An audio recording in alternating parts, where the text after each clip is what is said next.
This video is brought to you by MoviePalette.com and enter ROOM15 for 15% off of your palette.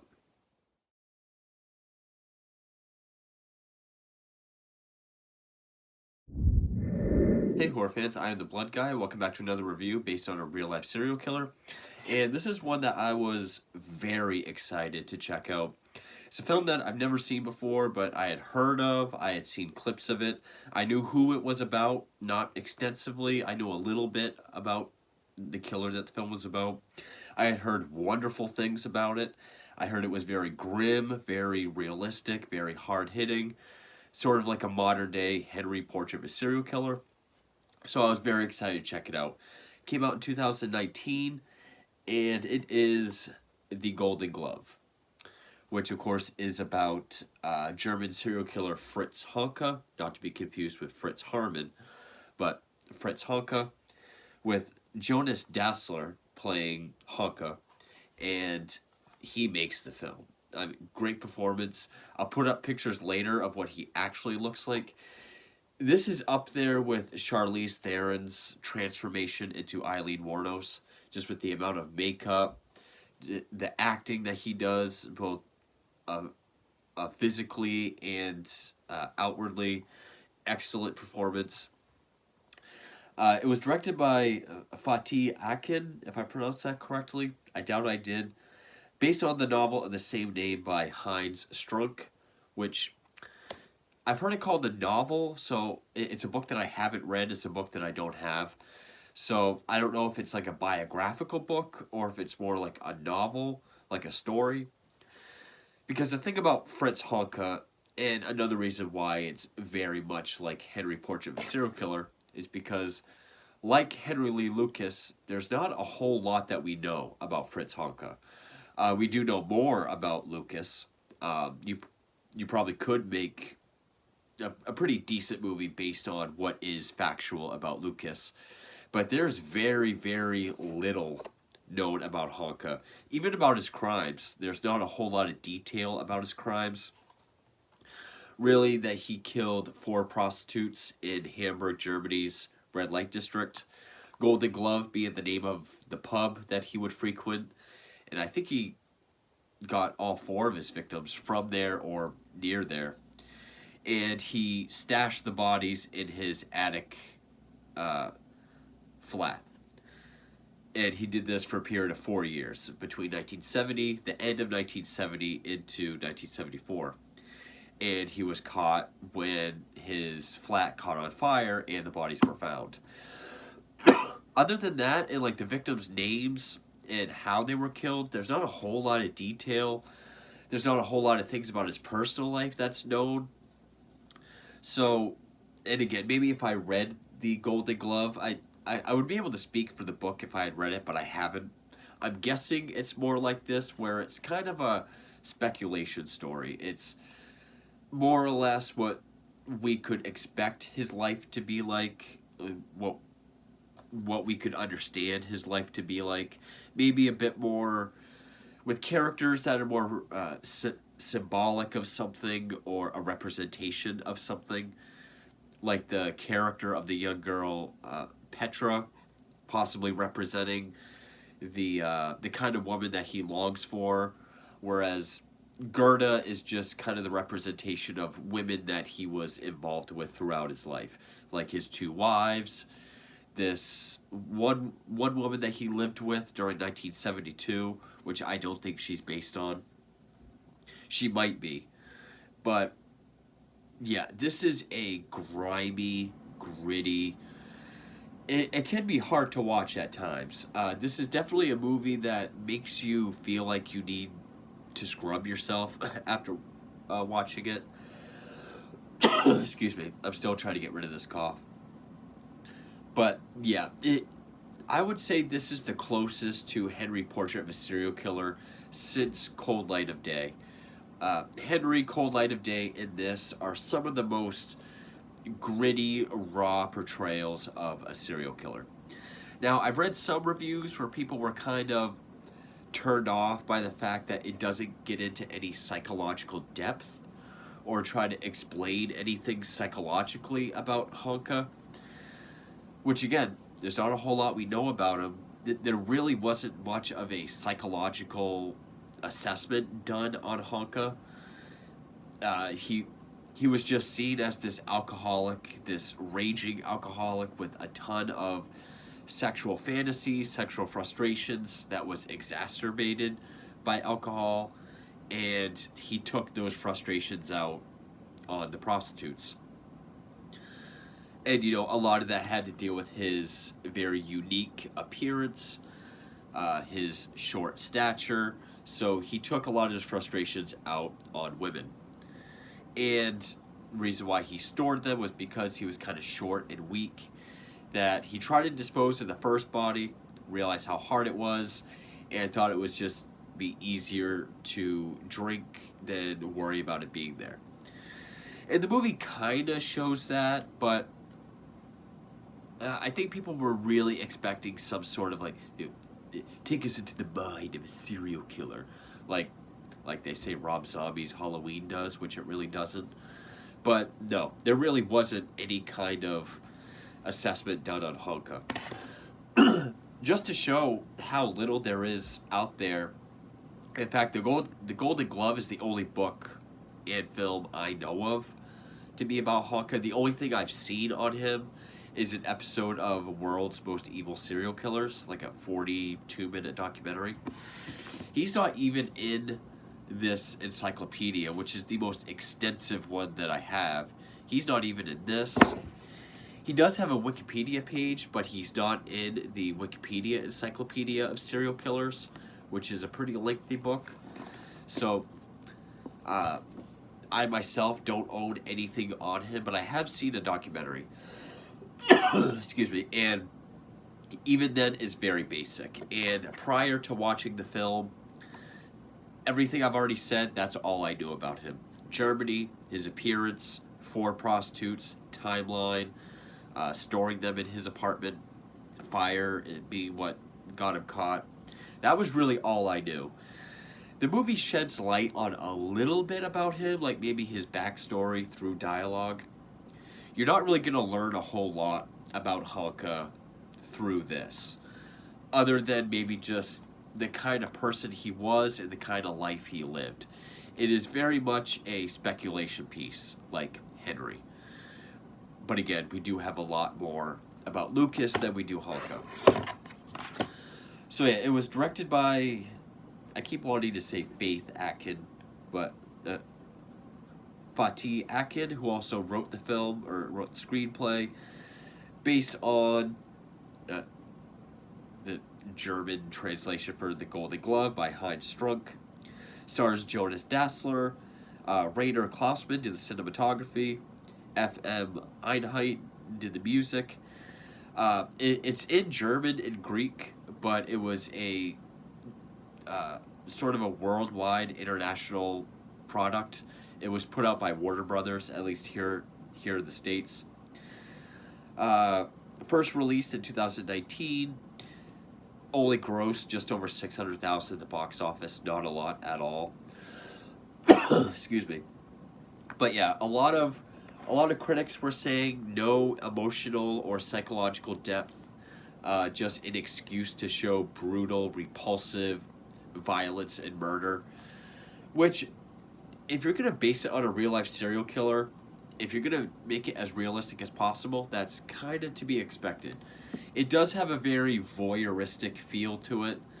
All the violence, all the grossness that comes with the film is told very matter-of-factly. In fact, there's a strangulation scene that feels like it goes on forever. It feels like it goes on for 4 or 5 minutes. One of the longest strangulation scenes that I've ever seen. It just... You can literally smell the characters through the screen. Not just Fritz, but everyone at the bar, the Golden Glove, the kind of patrons that go there, the stuff they talk about, some of the sex scenes that they do, which it does get kind of weird at points.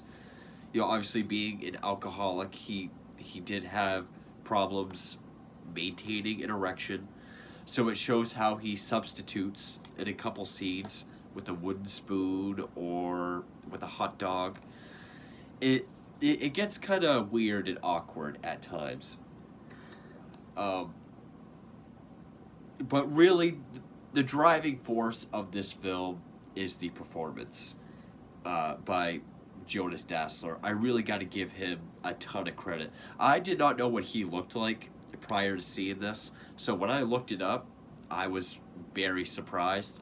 I knew he was under heavy makeup, but I mean, I didn't really notice a speech impediment, maybe because of the language. It was kind of hard to tell.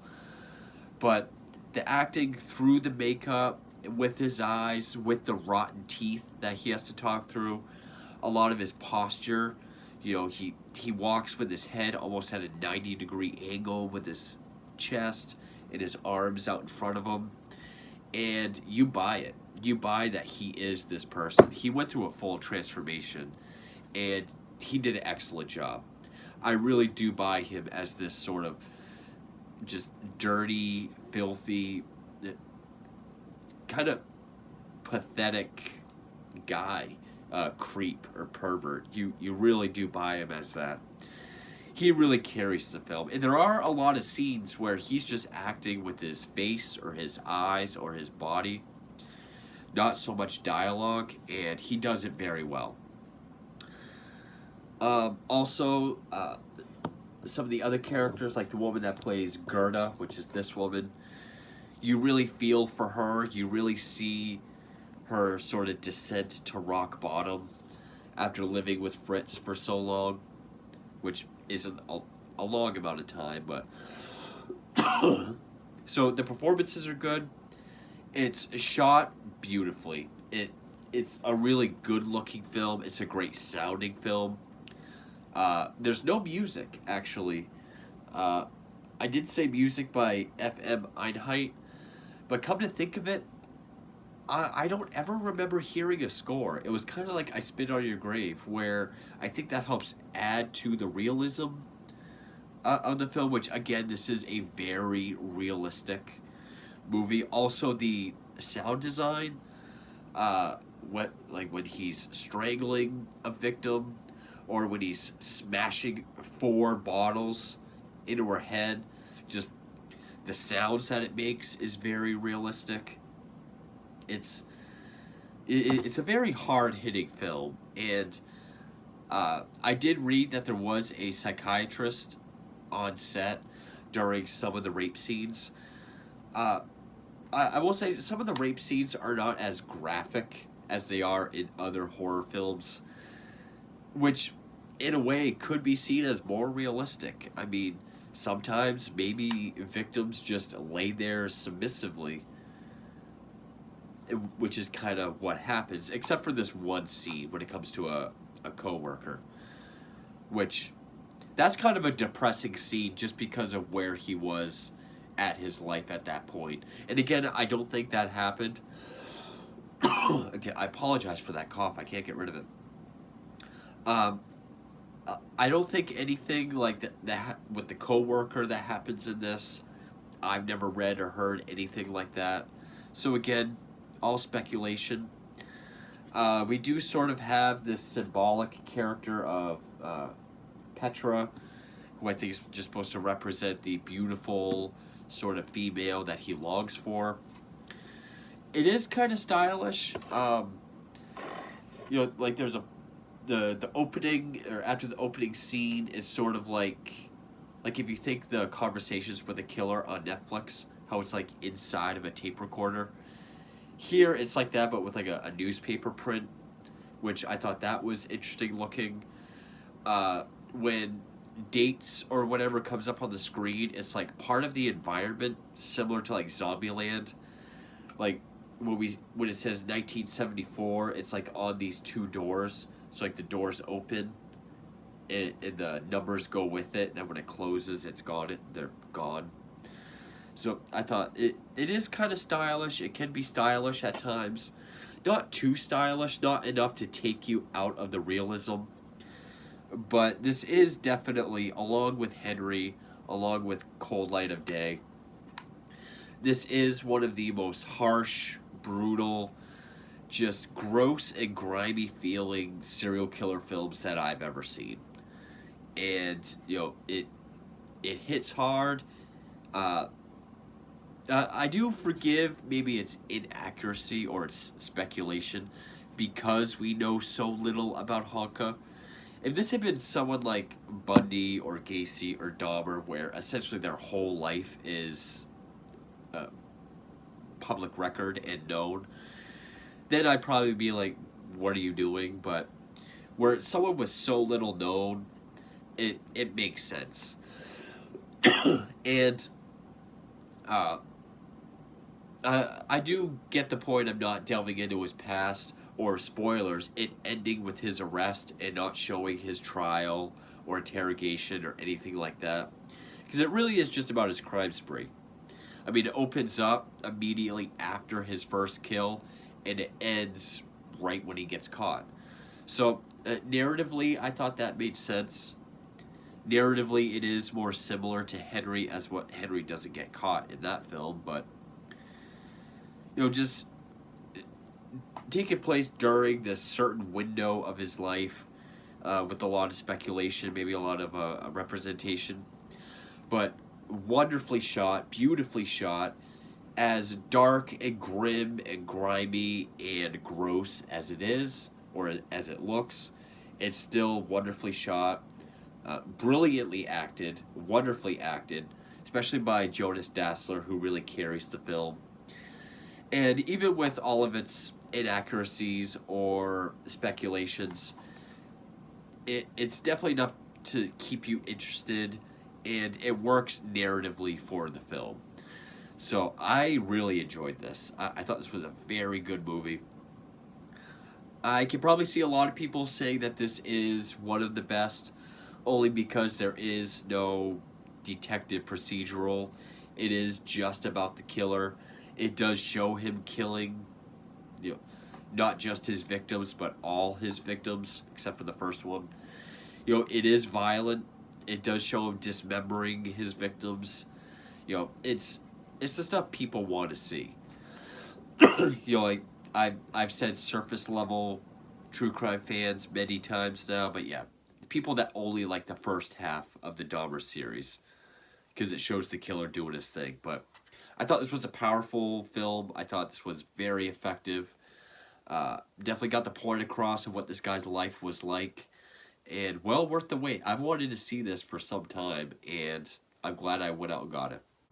And actually, one other thing that they did really, really well is their attention to detail with recreations. I'm I'm pretty sure that the interior of the Golden Glove Bar was a recreated set. Maybe the exterior was actually shot there, but I know at the very least the interior was a painstakingly recreated set.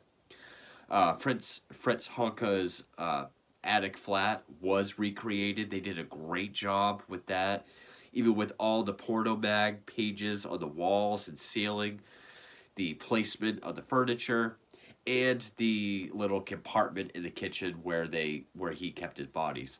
So of course it's not the real one because it burned. It was either burnt down or renovated. But they did a great job with recreating everything based on photos. And the Golden Glove is still there, and it's still a very seedy, divey bar, even all these years later. I also read that it was going to delve into his past with a scene of him being assaulted as a child, sexually assaulted as a child. But the director thought it was going to be way too upsetting, so he actually cut that out. So, but and also thought that it might have made the character a bit too tragic had they done that. And I do agree. It's really just supposed to show this serial killer for the sake of being a serial killer. And I do think it would have kind of victimized him a bit, and it's plenty upsetting as it is already and hard hitting that you didn't really need that scene. If it does exist, like if it was finished, maybe just to see the context, but perfectly fine as is even without that scene. So this part of the review is going to be very different because where most of it is speculation and fictional, there's not a whole lot to say as far as the fact to fiction analysis part of the review, but there is still enough worth noting, so there'll still be some. So with that, I guess we'll get to the Fritz Honka summary and then the fact to fiction part of the review. So as always, I like to give a brief summary or brief cliff notes of the real-life killer that the film is based on. So Fritz Honka, sometimes called the German Jack the Ripper, which is based on his own admission that Jack commanded him to kill, killed 4 prostitutes in Hamburg's Red Lake district between 1970 and 1974.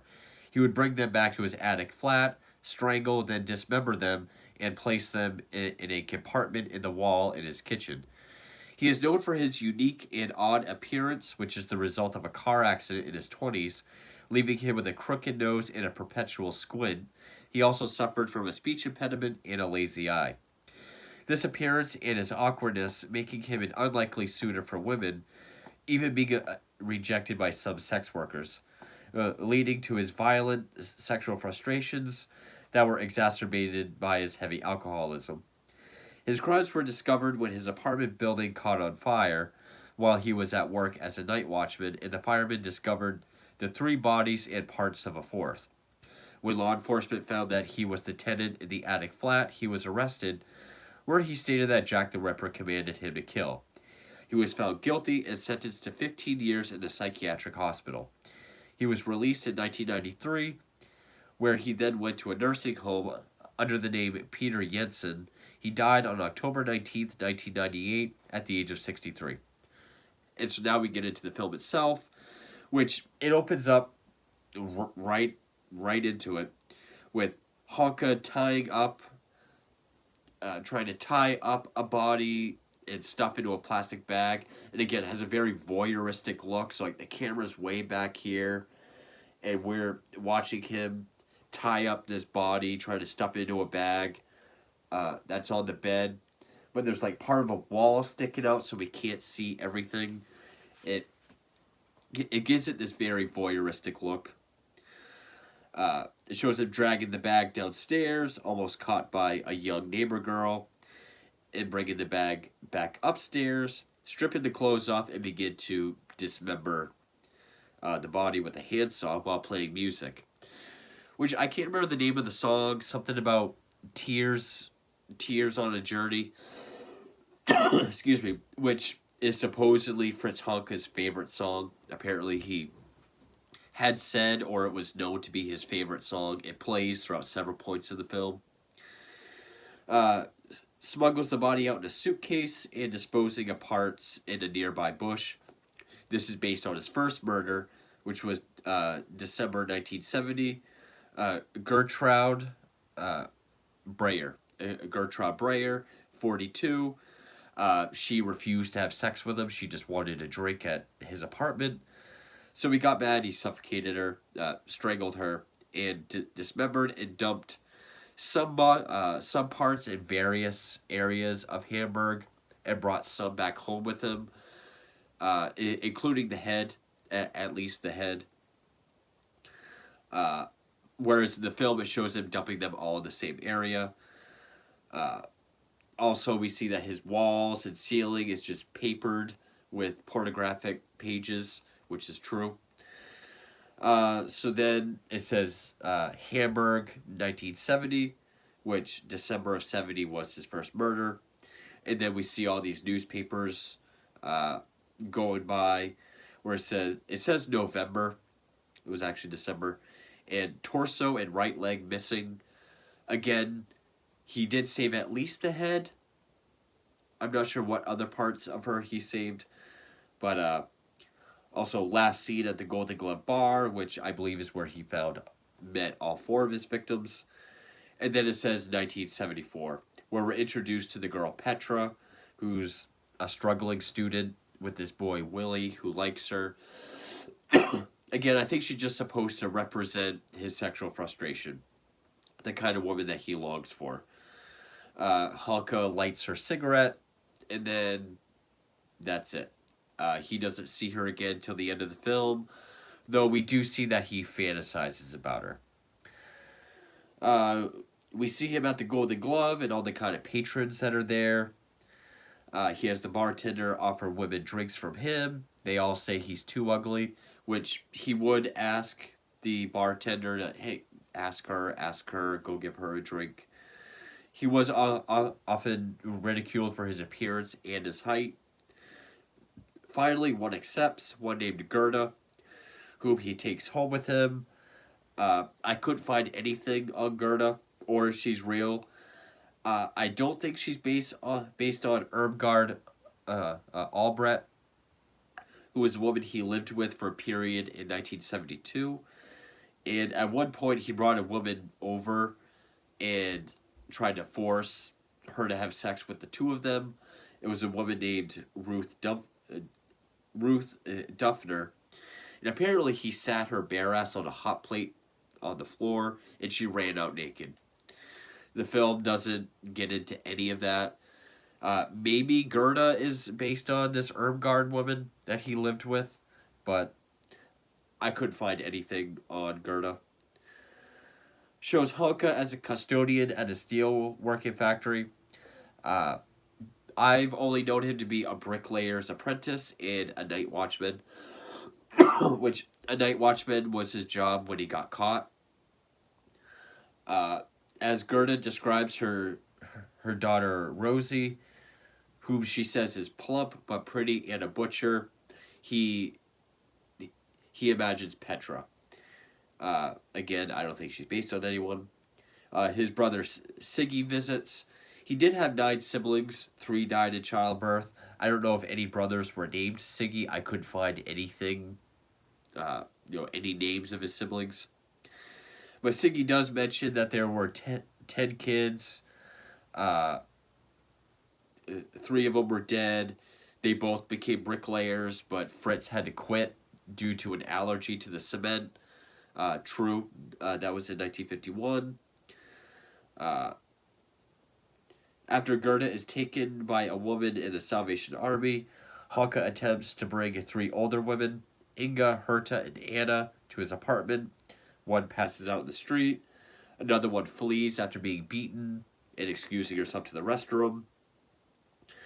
And then the final one that's left, Anna, he brutally kills her by bashing her head into the table repeatedly. Which, again, anytime something violent like that happens, the camera's very still. It just holds and lets it happen, which is very effective. Now, Anna was the name of his second victim. She was 54-year-old Anna Buchel, when, according to him, she wasn't passionate enough during sex, and I believe she was strangled. It doesn't show him dismembering the body, just stuffing the whole body into that compartment. I do believe they were all dismembered. I've read conflicting things. That only the first was dismembered, the other 3 were whole, that they were all dismembered. He's hit by a van while walking. I don't know if that ever happened at this point in his life, but I do know a car accident in his 20s resulted in his appearance. He attempts to quit drinking and goes through withdrawals. I don't think he ever did that. He gets a job as a night watchman at an office building. This was his job during the time of his arrest. He meets a cleaning lady named Helga Denningson. He likes her, but she's married. Again, I don't think she's real. I couldn't find anything on her. He drinks with her and her husband, and eventually he falls back into alcoholism and tries to rape her. And it doesn't go well. Maybe him attempting to rape her and her fleeing out of the workplace was based on the Ruth Duffner incident where she fled from his apartment. But Ruth Duffner was known to be naked when she fled. This Helga woman was not. But again, it does show that the alcohol is what exacerbates his sexual frustrations and his sexual violence.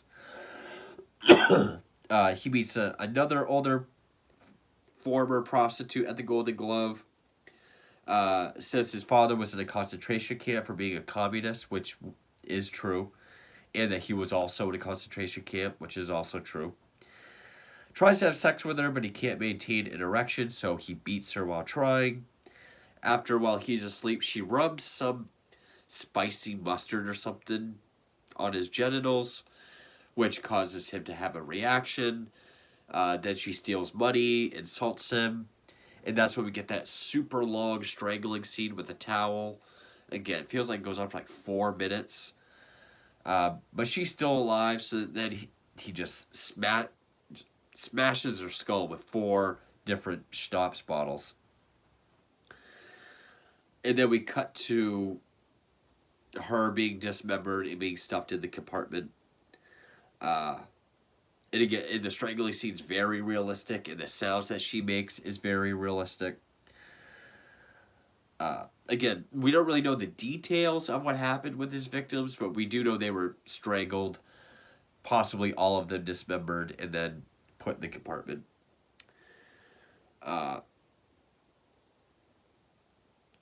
But this is based on his third victim, 57-year-old Freda Roblick, in December of 1974. He meets a homeless prostitute outside, looking for scraps, offers her food, then brings her to his apartment. He's feeling her up as she's talking about her past and how her looks went away. He tells her to shut up, but she won't. And then he gets on top of her, but he's back too. We see that he has scissors.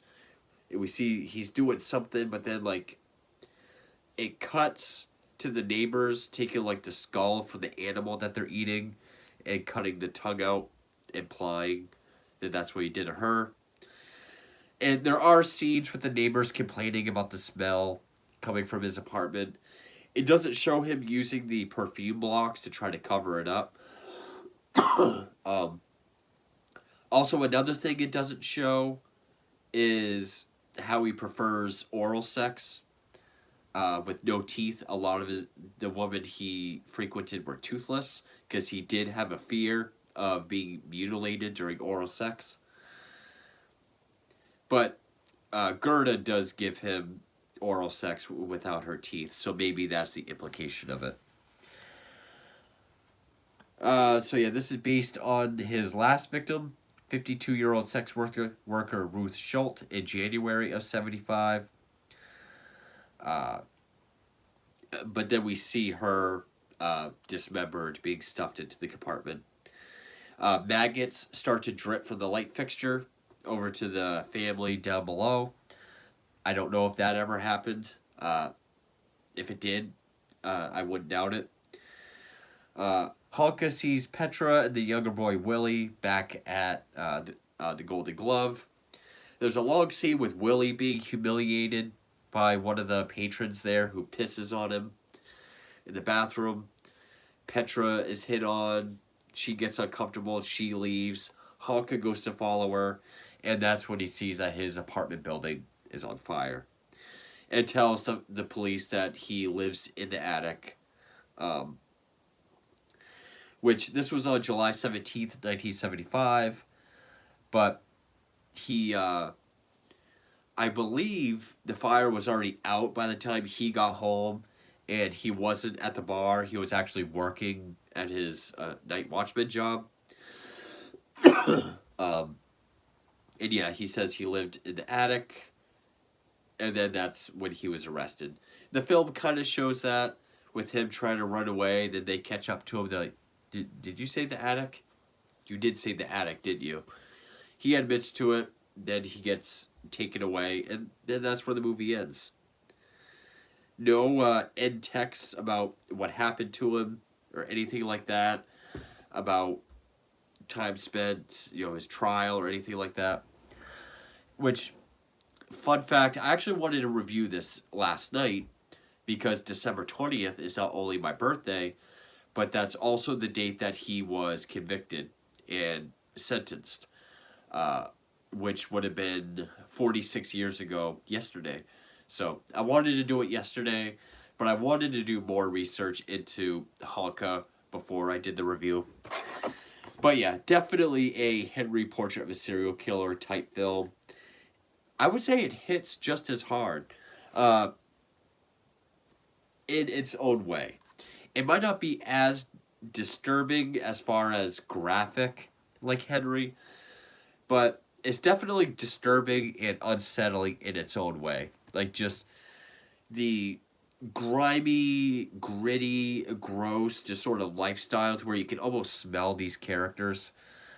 Very effective. The performance by Jonas Dassler is absolutely great. And finally, where we don't know a lot about Fritz Honka, I forgive either the inaccuracies or the film being built on speculation. It makes sense narratively, just as Henry Portrait of a Serial Killer does for Henry Lee Lucas. So, yeah, very pleased with this film. I thought it was great, beautifully shot, beautifully acted, and just a very effective, hard-hitting film. Hopefully this cough goes away soon. I did just order a handful more of real-life serial killer films. It appears that someone really is not into these reviews, and I'm not sure why. They won't comment as to why.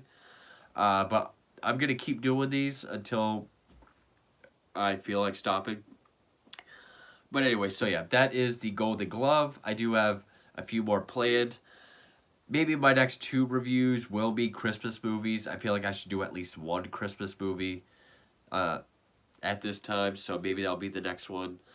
But stay tuned for more, and thank you for watching.